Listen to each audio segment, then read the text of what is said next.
क्या प्रार्थना करनी है कि दाता तेरा मेरा प्यार कभी ना बदले।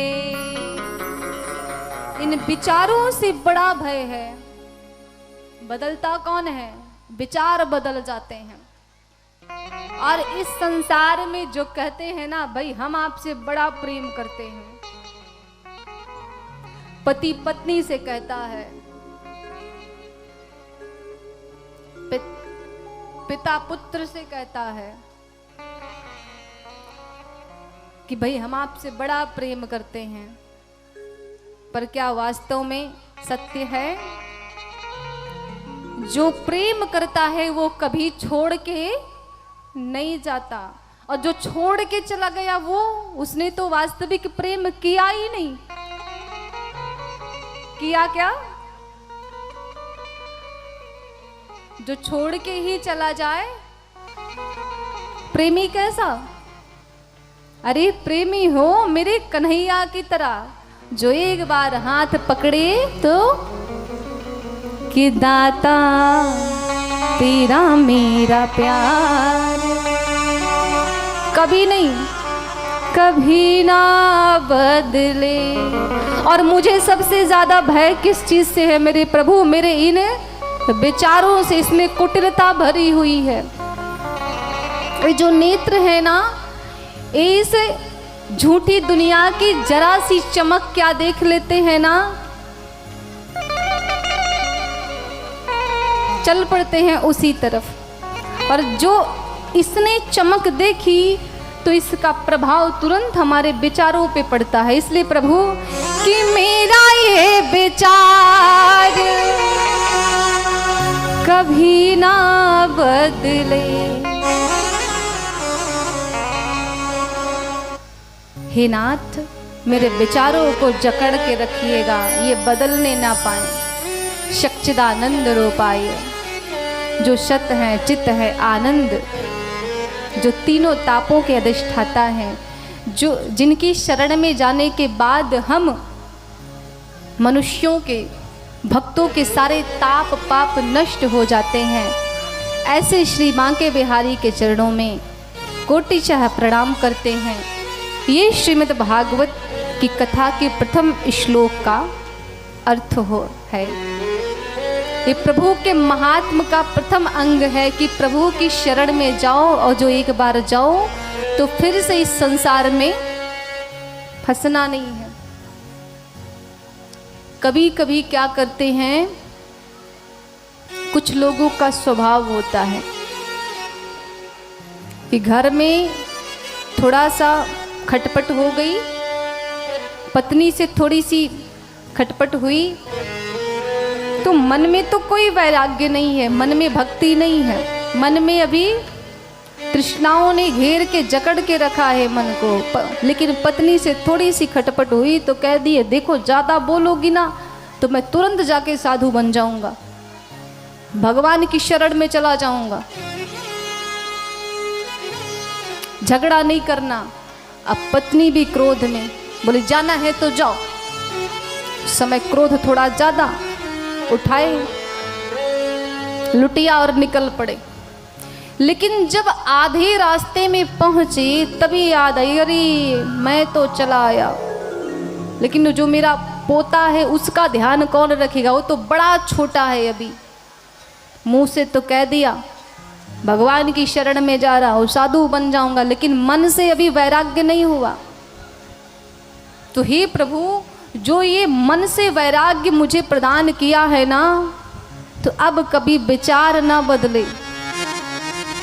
इसलिए पहले मन को साधु बनाइए, और एक बार जो मन साधु हुआ तो तन को साधु बनने में समय नहीं लगता। इसलिए कि दाता तेरा मेरा प्यार कभी ना बदले। हम राम जी के राम जी हमारे हैं। हमारा जीवन क्या है?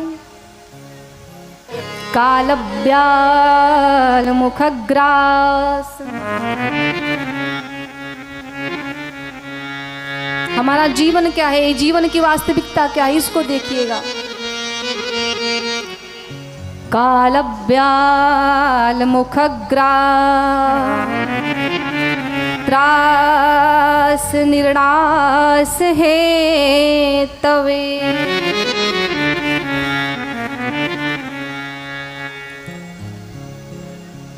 हमारी आपकी जो ये श्वास है ना, कब बंद हो जाए इसका कोई विश्वास नहीं। काल रूपी सर्प अपना मुंह फैलाए बैठा है और हम सब उसके मुंह में हैं। उसके मुंह से कभी बाहर जा रहे हैं, कभी भीतर जा रहे हैं उसके मुंह में, कभी उसके मुंह से बाहर और कभी उसके मुंह के भीतर। अब वह सर्प कब अपने मुख को बंद कर दे और कब हमारा श्रीमन नारायण हो जाए, ये कोई निश्चित नहीं है। अर्थात कब मृत्यु हो जाए, कब यह मृत्यु रूपी सर्प हमें डस ले, इसका कोई पता नहीं। तो समय से पहले भगवान की शरण को पकड़ लीजिए। ये जो जन्म लेने का उद्देश्य है ना, ध्येय है ना, ये सफल हो जाएगा। क्योंकि जीवन की कोई गारंटी नहीं। पूरा जीवन हम भगवान से दूर रहे और जब अंत समय में यमराज के बड़े भयंकर भयंकर दूत पहुंचे, भयंकर स्वरूप लेकर के, और जब उनको सामने देखा तो बड़ा पछतावा, थर थर कांपने लगे भय से। अब तो पछतावा हो रहा है। किस बात का पछतावा? कि शायद प्रभु का नाम लिए होते तो आज इनका दर्शन नहीं करना पड़ता, ये नहीं आते। थर थर कांपने लगे। अब जब थर थर कांपने लगे, मन में विचार आया कि भगवान का नाम लेते, भगवान की कथा सुनते तो शायद